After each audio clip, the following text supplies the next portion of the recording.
We have been talking about superhero fatigue for a very long time. Whether it's real, what does that mean when people say superhero fatigue?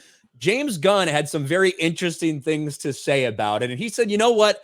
I do think there's superhero fatigue. But then he proceeded to say almost exactly the things that we say when we talk about why it's not about superhero fatigue. It's about the stories that these people are telling.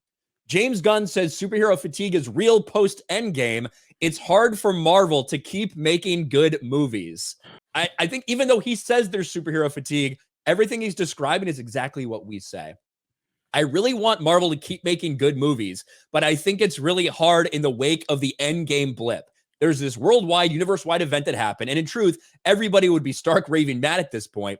So it's hard to write stories in the wake of that, which is why Guardians have been easier because they're set outside of it. I think there is such a thing as superhero fatigue, but I think it doesn't have anything to do with superheroes.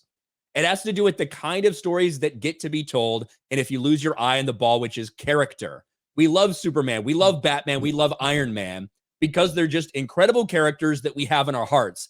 And if it becomes just a bunch of nonsense on screen, it gets really boring.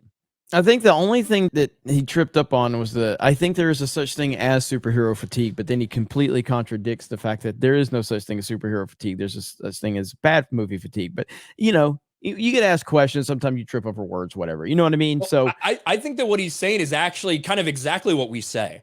Because we talk about it's not like, yes, there is clearly people are tired of the same stuff coming from Marvel. People are tired of this shit coming from DC. It's not about superheroes. It's getting described as superhero fatigue, but it's not about that. It's about the quality of these movies. That's really the problem. That's kind of what he said there. That is essentially what he's saying. And so, because I just reject the premise of superhero fatigue in any capacity, because I just don't think that's realistic. I think that's a cope and that's an excuse for bad storytelling.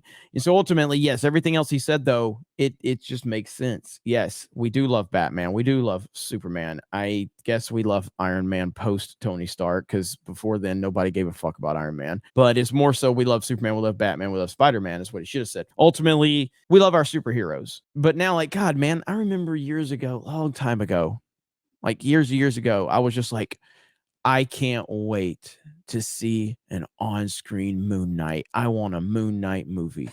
Don't get good Lord, man. I don't give a shit. I didn't even watch Moon Knight. You know what I mean? I think I watched the first episode. Oh my God, they did so bad on it. So it's like, that's not superhero fatigue. You just fucked up a really cool character. You know what I mean? It's so bad. I don't have excitement for this stuff anymore like I used to, and it's because the people involved with these stories don't care, and they're out there to push their agenda-driven nonsense. Every decision they make is based off race, gender, and sexual orientation. Why would I want to be excited for anyone to be involved with that process with my characters? Why would I want that? I don't trust Hollywood. I don't trust generally anyone involved in the industry.